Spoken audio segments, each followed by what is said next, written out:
My task today is to talk about acute pancreatitis, diagnosis to treatment, and in order to be conscious about time and the time limit of 20 minutes, I have decided to formulate 7 clinically important questions that we all encounter when we manage patients with acute pancreatitis. Over the next 20 minutes, we'll try to answer these questions with the best available evidence. I'd like to start with presenting this case. My resident once called me at 2 o'clock in the morning to discuss this 45-year-old lady who presented to the emergency room with classic picture of acute pancreatitis. He gave me a very, very nice capsulated case of acute pancreatitis, and we've decided that, okay, I agree with your diagnosis. Let's start the patient in the usual management, IV hydration, MPO. The only thing that was a little bit unusual was a hemoglobin of 9. We don't know her baseline. They did the rectal exam. There was no ongoing bleeding. So we were happy with the diagnosis, and I went back to bed. Next morning, though, during round, when I saw the patient, I realized that the story is a little bit different. The pain was not really that classic. It wasn't acute, and it was involving the whole right side of the colon. And then upon further questioning, the patient reported 4 days of melena that stopped a day before presentation. So we went back to radiology with a specific question. Is this a localized perforation? And indeed, yes. The patient had a contained perforation of the duodenum that has led to a focal pancreatitis at the head of the pancreas. So we see a lot of patients with acute pancreatitis. We take them sometimes lightly. We look at the criteria, and then we were happy with the diagnosis. But the message from this part of the presentation is always be careful. You should always stick to the criteria. If there is anything that is not classic, go back and review the patient again, because when you miss something in such cases, you can miss disasters.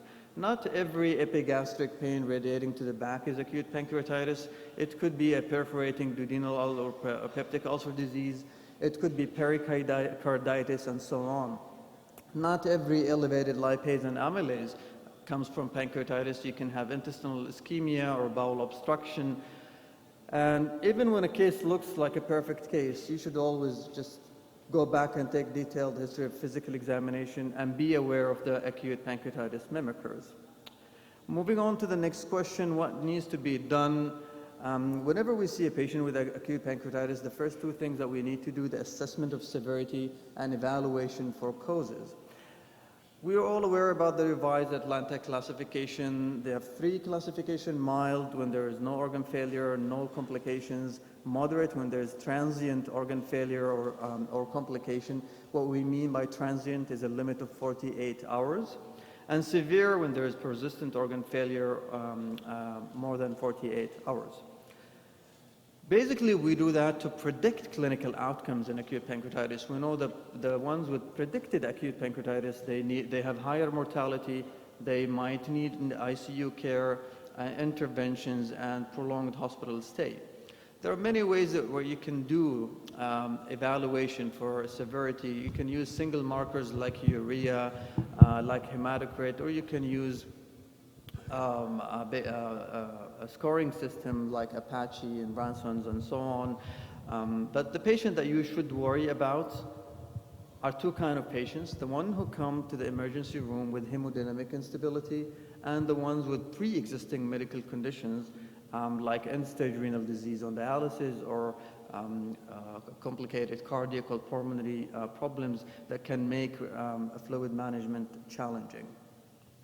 In terms of evaluation, always we go back to the basics, detailed history and examination. We know that most cases of acute pancreatitis are secondary to 2 things: gallstone-related disease and alcohol, and these can be picked up easily by simple labs and detailed history, and maybe some ethanol level, and not more than that.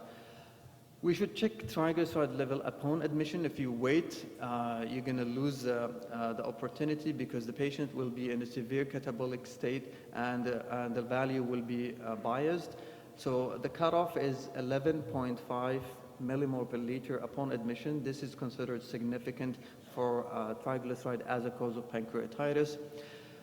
Most cases, we do find a reason for the pancreatitis. However, and up to 30% we cannot. If there is a young and uncomplicated pancreatitis and they don't have repeated attacks, you can stop there. You don't need to do further workup. However, in patients with repeated attacks of pancreatitis or any elderly patient, even after first attack of pancreatitis, we have to go on and do further workup.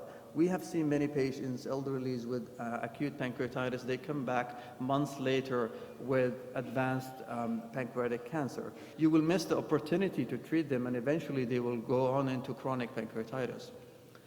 The optimal management for patients of acute pancreatitis, as you all know, consists of fluid management. There is a significant mortality with severe pancreatitis, and it's divided into two phases, early and late.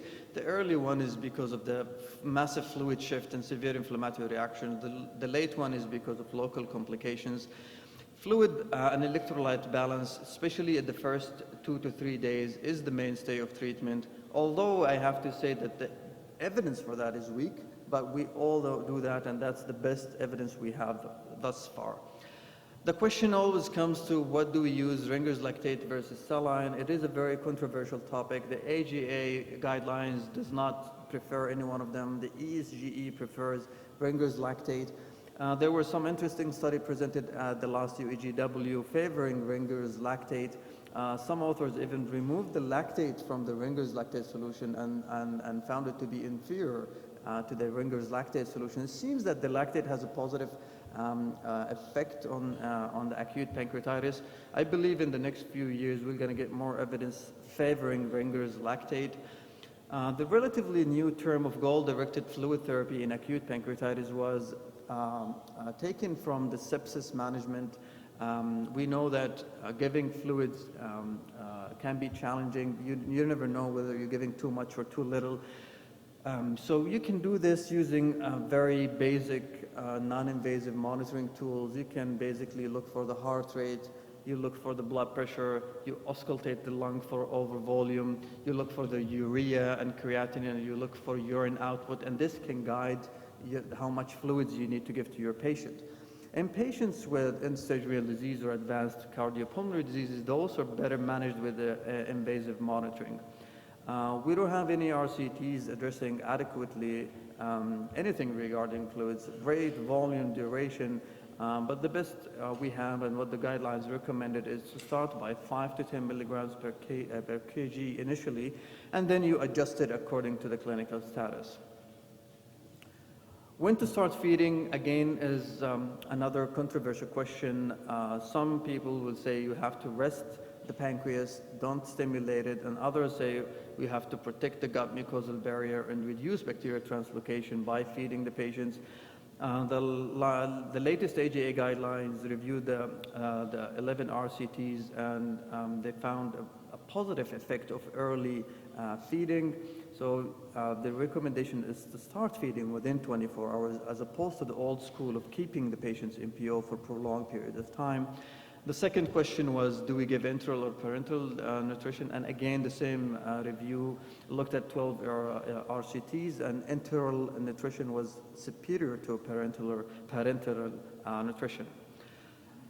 We know that this is true for mild pancreatitis. Usually you can start feeding them very quickly. However, patients with acute severe pancreatitis, they typically don't tolerate oral feeding and they will require tube feeding. And then the other question comes whether you do NG, nasogastric tube, or nasodidenal tube.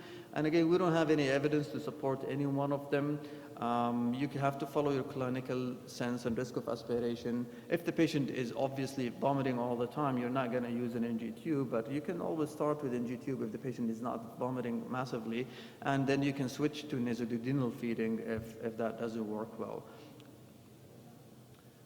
The other question is when to start antibiotics. Of course, if you have any infectious complication, you will give antibiotics. No one disagrees with this. Cholecystitis, cholangitis upon admission, within a few days they can develop nosocomial infection. You have to do full cultures and chest x-ray. Now we have procalcitonin available, and this can differentiate between serous and infectious complications. However, the question always that comes to discussion is, do we give prophylactic antibiotics or not? We used to give a lot of prophylactic antibiotics in the past. Now, based on the latest reviews and the latest guidelines, there are no indication for prophylactic antibiotics in pancreatic necrosis specifically. There are no difference in the risk of infection between the patients who received prophylactic antibiotics and others who did not. You should always keep in mind that necrosis is a risk factor for infection, and you should have a low threshold to start antibiotics when clinically suspected, which basically gas in the collection, bacteremia, sepsis, or even just clinical deterioration. In the past, we used to do CT-guided aspiration and culture routinely. It is not recommended to be done routinely anymore. The next question is about the endoscopic intervention. So I don't think anyone would disagree that patients with acute pancreatitis and cholangitis will require urgent ERCP. We all agree that acute mild biliary pancreatitis will not benefit from ERCP, but the big question always was, patient with severe acute pancreatitis, do we do sphincterotomy or not? This subject was never put to rest. Every time, and the new studies will come and people will try to prove the benefit of ERCP in acute severe pancreatitis. Until this EPIC trial was presented at the UEGW 2018, and I think this it put this topic finally to rest. Basically, early ERCP was studied versus conservative in 600 patients, and there was no difference in mortality or major complications, so no more ERCP and sphincterotomy for patients with acute severe pancreatitis if there are no clear biliary stones or cholangitis. The second point is the management of pseudocysts. We all agree now that we don't look at the size only as an indication. The cyst has to be symptomatic, and you should always look at the PD and manage the PD. The guidelines now do not recommend routine pancreatogram, but this would depend on your center. If you have a good MRI service, usually they can tell you whether there is a communication with the cyst or there is a stricture or not. However, I wouldn't only depend on MRI. You should always follow your clinical sense. If the patient has an enlarging cyst on imaging, or if the patient has repeated attacks of acute pancreatitis, even mild one, this to me always means that there is something wrong with the PD. I always will do pancreatogram at the time of drainage, and we will always find something that you can fix. Be aware of the disconnected pancreatic duct syndrome. Its management is totally different. We don't have strong evidence on how to do the management, how to approach these patients. There are two big schools of thoughts. The AGA recommends surgical intervention, distal pancreatectomy. The ESGE recommends a prolonged plastic cyst gastrostomy catheters to maintain the communication between the cyst and the stomach. I cannot recommend any one of them. It depends on your local expertise. This is a case that I wanted to share with you. This is a patient who came with the repeated attacks of acute pancreatitis over about a year or a year and a half. So the first on presentation, she had a huge cyst of 14 centimeters causing gastric outlet obstruction. We could not reach the papilla. So through the stomach, we put a lumen-opposing stent to drain the cyst. 3 weeks later, we did the CT scan. The cyst has almost completely disappeared. So I brought the patient back for the ERCP suite. I did, because I know that with such a huge cyst, we'll have a communication with the PD. So I went through the major papilla. Pancreatogram showed a cutoff at the neck of the pancreas. So I immediately thought this has to be a disconnect duct syndrome. I put a stent in the PD, and then I went back to the stomach. I went to the stent, and I thought, let me do a cystogram to see what's happening. And to my surprise, the contrast went from the residual of the cyst into the pancreatic duct, into the minor papilla. So this is not a disconnected duct syndrome. This is a pancreas divisum. So this was, although this was not picked up on prior EOS, not picked up on prior MRCP, no one was picked up this before. It was just good luck. I decided to inject some contrast here. So what we did is we went back to the minor papilla and we put the 7 French long stent to cover the leak. And the patient did very well after that. So you will always get surprises when you deal with the pancreas. You should always keep your options and your open. You always have discuss with your colleagues, because every new patient is a new challenge. You will always find something new. And next is our biggest enemy, pancreatic necrosis. Why it's our biggest enemy? Because it has a substantial morbidity and mortality. You should always approach those patients in a multidisciplinary team. You have your pancreatic biliary surgeon, your interventional radiologist, your intensivist.